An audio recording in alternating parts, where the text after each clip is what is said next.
मेघना, तुला मी शब्द देतो, आम्ही दोघंही भावाप्रमाणे आमच्या मनामध्ये कुठली आडी तिडी राहणार नाही किंवा मनामध्ये काही गैरसमज कुठला राहणार नाही. तू मोकळ्या मनाने मदत माग, मोकळ्या मनाने आम्ही मदत करू, मोकळ्या मनाने आम्ही सहकार्य करू. तुझ्याही मनामध्ये कुठली गोष्ट राहिली नाही पाहिजे, तुझ्याही मनामध्ये कुठलं किंतु परंतु आलं नाही पाहिजे. कारण तुझ्या मनामध्ये किंतु परंतु आलं की आमच्या मनामध्ये किंतु परंतु येईल आणि दुसऱ्याला संधी मिळेल. दुसऱ्याला बोटं घालायला जागा दिली पाहिजे. आपण जर इतरला बोटं घालायला जर जागा दिली, आपण जर बळ केलं तर इतर बोटं घालतात लोक, तशी बोटं घालायला आपण कुणाला संधी दिली नाही पाहिजे, या मताचा मी निश्चित आहे. आणि या परभणीमध्ये जर जागेवर आणायचं, या काही लोकांना जागेवर आणायचं आहे, तर आपल्याला एकत्र राहिलं तरच आपण जागेवर आणू शकू. नाही तर मग आता तो एक जण लागला नादाला, त्या सईद खानच्या नादाला लागला. आता सईद खान मला सगळ्यात उत्तम माणूस तोच आहे म्हणतो. आता तो मी नाव घेत नाही, ओळखून घ्या कोण माणूस आहे ते. सगळ्यात जास्त चांगला माणूस ते आहे म्हणते आता सईद खान. म्हणजे अशी काही गोष्टी आहेत, म्हणजे कुठं कुठं कोण कुणाचा विरोध आहे, मग कुणाला जवळ करायचं आणि कुणाला जवळ नाही करायचं. म्हणजे माझे विरोधक कोण आहे त्याला कसं जवळ घ्यायचं, किंवा राजेशचे विरोधक कसे जवळ घ्यायचे, किंवा दीदीचे कोणी विरोधक असतात आम्ही जवळ करायचे, हे आपण नाही केलं पाहिजे. दीदीचे विरोधक आम्ही जवळ नाही घेतले पाहिजे, आमचे विरोधक दीदीनं जवळ नाही घेतले पाहिजे, किंवा राजेशनं जवळ नाही घेतले पाहिजे, किंवा राजेशने आमचं असं नाही केलं पाहिजे.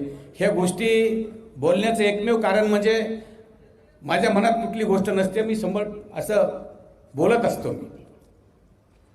आता इथं जर दीदीनं जर उद्या मतदारसंघामध्ये मला ज्याने काटाचा विरोध करा, त्याला जर दीदी उद्या सोबत घेऊन हिंडू लागली, दीदीचं माझं कसं पडणार आहे?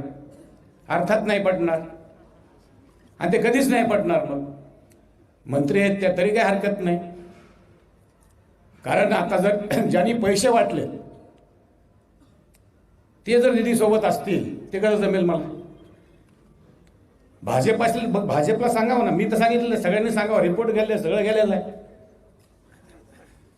ही परिस्थिती दीदी मी असं पर्सनल बोलून सांगू शकत नव्हतो, म्हणून भाषणात सांगावलं, लोकांच्या समोर सांगावलं.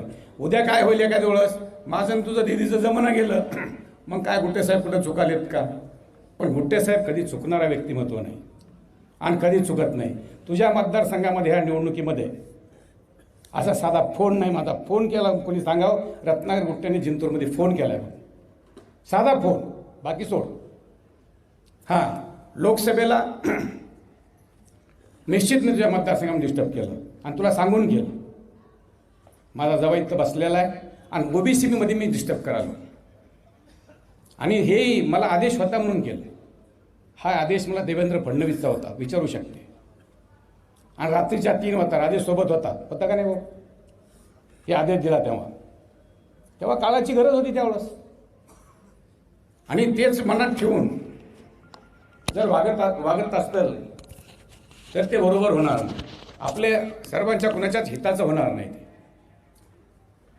आणि मला काही फरक पडत नाही कुठल्या गोष्टीचा. त्याच्यामुळं निश्चितच मी केलं ते केलं म्हणतो, जे नाही केलं ते नाही केलं. विधानसभेला चक्राशेवत एक म्हणजे असं एका साधा फोन केला म्हणून मला लागलं, एक सिंगल फोन कोणाला. आणि लोकसभेचा तर समोरासमोर झालेला आहे, त्याच्यामुळे तो विषय नाही.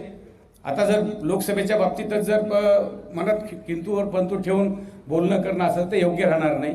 आपणाला तिघाला एकत्र मिळून काम करावं लागेल. आणि या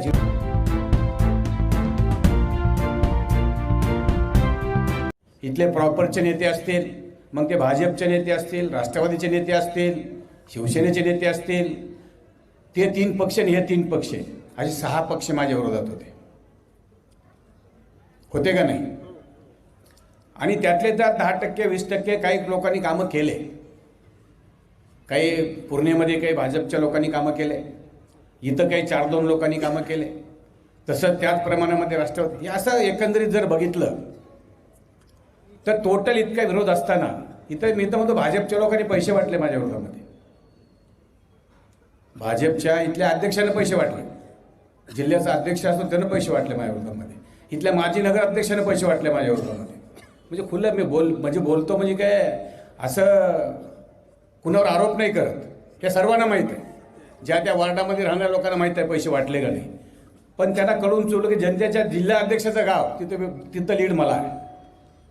जिल्हा अध्यक्षाच्या गावामध्ये गाव आहे 400 मताचं गाव, पण तिथं लीड मला आहे. डबल पैसे वाटल्याच्यानंतर बी मला लीड आहे. त्याच्यानंतर बोर्डा गाव आहे, बोर्डा गावामध्ये लीड आहे.